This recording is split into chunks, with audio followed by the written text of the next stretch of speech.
ಅಯೋಧ್ಯೆಯಲ್ಲಿ ನೂತನವಾಗಿ ಉದ್ಘಾಟನೆಯಾದ ರಾಮ ಮಂದಿರದಿಂದಾಗಿ ಇಡೀ ದೇಶದಲ್ಲೇ ಹಬ್ಬದ ವಾತಾವರಣ ಸೃಷ್ಟಿಯಾಗುತ್ತಿದೆ ಎಂದು ಮಾಜಿ ಜಿಲ್ಲಾ ಪಂಚಾಯತ್ ಸದಸ್ಯ ಅಮಿತ್ ಶೆಟ್ಟಿ ಹೇಳಿದರು.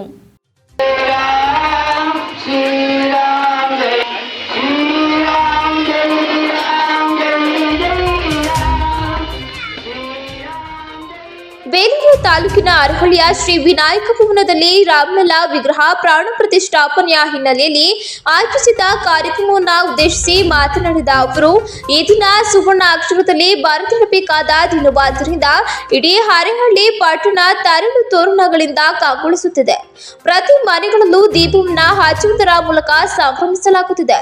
ರಾಮಕಾರಕ ಹೋಮವನ್ನ ನಡೆಸಲಾಗುತ್ತಿದ್ದು, ಅಯೋಧ್ಯೆಯಲ್ಲಿ ನಡೆಯುತ್ತಿರುವ ಧರ್ಮ ಕಾರ್ಯಕ್ರಮವನ್ನ ಎಲ್ಇಡಿ ಪರದೆ ಮೂಲಕ ನೆರೆದಿದ್ದ ಭಕ್ತಾದಿಗಳಿಗೆ ಪ್ರದರ್ಶಿಸಲಾಯಿತು. ಅರಹಳ್ಳಿಯಿಂದ ಅಯೋಧ್ಯೆಗೆ ತೆರಳಿದಂತಹ ಹಲವರನ್ನ ಇಂದು ಗೌರವಿಸಲಾಗಿದೆ. ಮಹಿಳೆಯರಿಗಾಗಿ ವಿನಾಯಕ ಭವನದೊಳಗೆ ರಂಗೋಲಿ ಸ್ಪರ್ಧೆಯನ್ನ ಏರ್ಪಡಿಸಲಾಗಿತ್ತು. ಇಲ್ಲಿನ ಕಾರ್ಯಕ್ರಮ ಮುಗಿದ ಮೇಲೆ ಶ್ರೀ ಆಂಜನೇಯ ದೇವಸ್ಥಾನದಲ್ಲಿ ವಿಶೇಷ ಪೂಜೆಯನ್ನ ಏರ್ಪಡಿಸಲಾಗಿದೆ.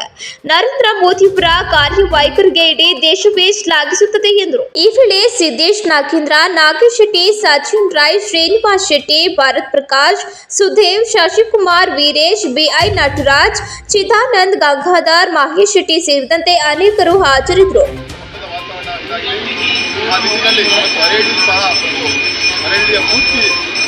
ದೀಪಾಲಂಕಾರ ಇರ್ಬೋದು, ಮಾವಿನ ತೋರಣ ಇರ್ಬೋದು ಮತ್ತು ಎಲ್ಲ ಅಲಂಕಾರ ಮಾಡಿ ಮನೆ ಮುಂದೆ ರಂಗೋಲಿ ಬಿಡಿಸಿ ಈ ದೀಪ ಅಲಂಕಾರ ಮಾಡಿ ಇವತ್ತು ರಾಮ ಮಂದಿರ ಉದ್ಘಾಟನೆ ಪ್ರಯುಕ್ತವಾಗಿ ರಾಮ ತಾರಕ ಹೋಮವನ್ನು ನಾವು ಅರಹಳ್ಳಿಯಲ್ಲಿ ನೆರವೇರಿಸಿದ್ದೀವಿ. ಅದೇ ರೀತಿಯಲ್ಲಿ ಏನು ಅಯೋಧ್ಯೆಯಲ್ಲಿ ನಡೆದಂಥ ಈ ಕಾರ್ಯಕ್ರಮ ಡೈರೆಕ್ಟ್ ಲೈವ್